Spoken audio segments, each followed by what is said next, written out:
Tiny Stretch from West Side Brim, 37 Drive. Mr. Disrespectful, Mr. Whack 'em down and whack 'em out. Fruit Town Brim, FHN, Fruit Harvard Nest. I'm from all of them. 5, 6, 7, 8, 6, 1, 6, 2, 6, 4, 5, 4, 50 Brim.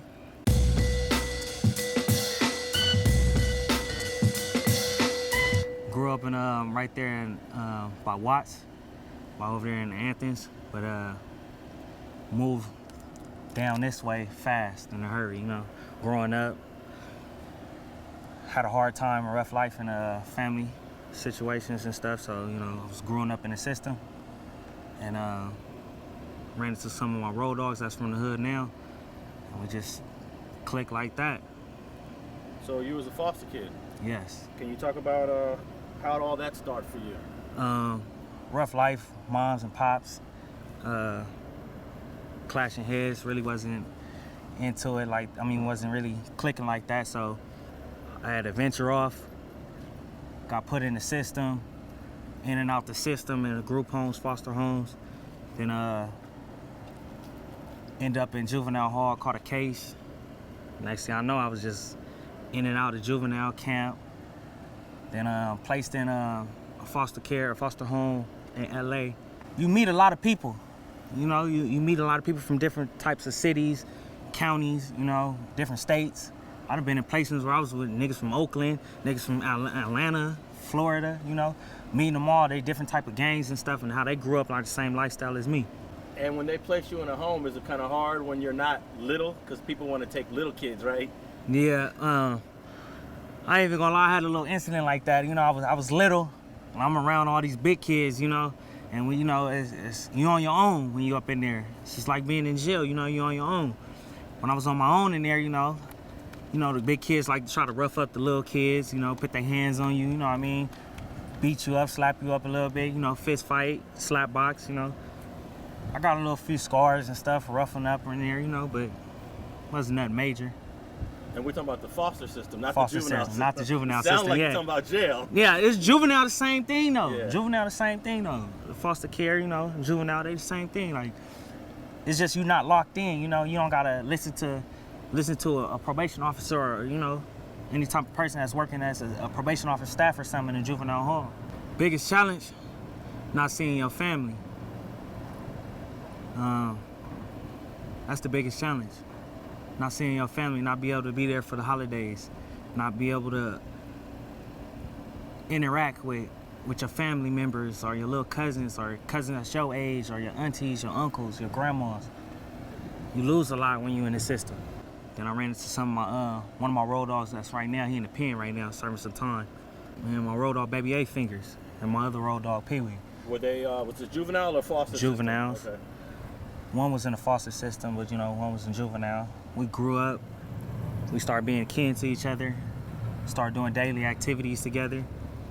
And then next thing you know, it was like, fuck it, might as well be from the set.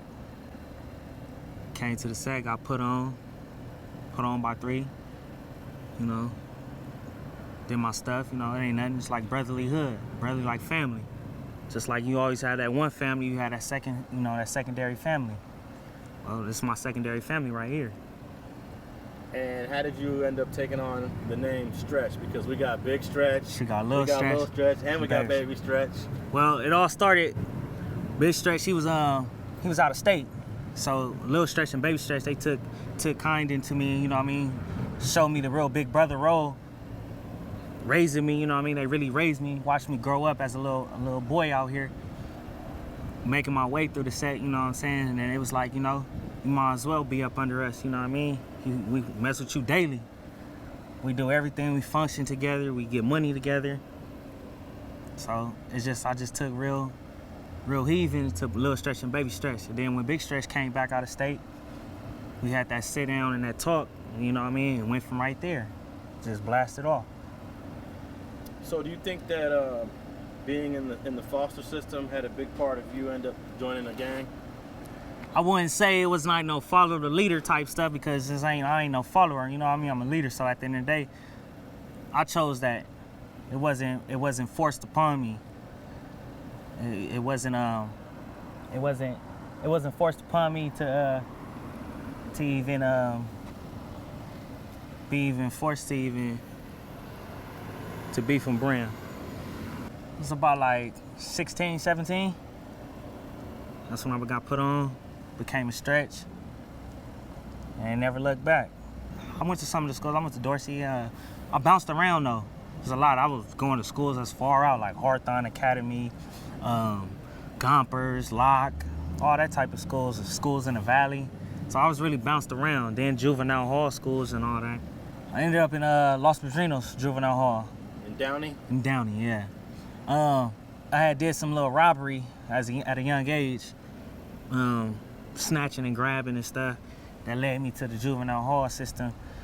As soon as I got placed in there, you know, it's hard living because you young, you got something to prove to yourself, and you gangbanging. So you got other kids that's got the same mentality as you, so you just trying to prove your point and show that you ain't no buster or nothing. Daily activities, let me see. You wake up, you eat breakfast, go back to your cell. After you go back to your cell, they do count, then they do school. They line you up, you go to outside school. Went to outside school, then you come back for lunch. Then you come back, you go back to school after lunch. Then you do school, you do a little recreation. Then you back in the unit, go to your cell. Then they had a little recreation, showers, TV, you know, movie night or something, or game night or something. Real life boring stuff, you know. Only kids can do it. Ain't like it's the pen or the county, you know. Now, when you say outside school, you're actually leaving Los Padrinos to go to a... Nah, it's in the facility, but outside school they leave the unit and they go to school in a different section of the juvenile hall. Okay. And do you learn anything in there? You learn the basic stuff you learn in middle school, high school. You know, they give you diplomas. They give you graduate from juvenile hall. They be having ceremonies where they come right here to the USC, the university, and have a graduation and everything. I felt it was something special, you know.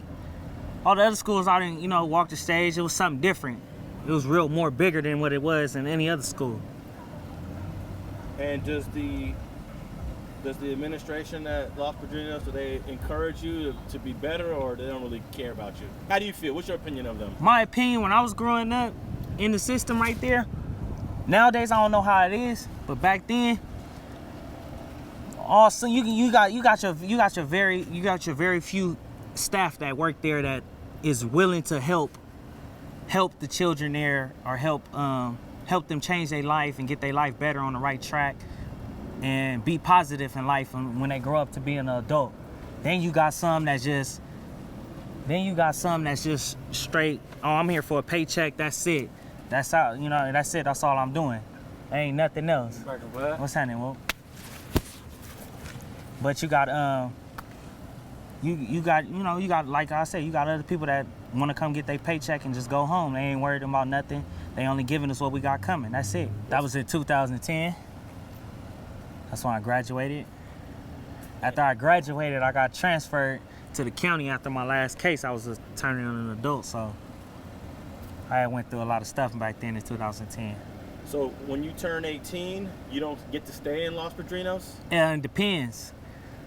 If you a real threat in there, like if you fighting, you doing a lot right now, then they gonna be like, look, you 18, we finna move you to the county and let the county jail handle you. You're an adult now. Then you got some that just don't even be like, oh, well, we ain't tripping, you know. Just let him stay here until he finish off fighting his case, and then he can go about his day.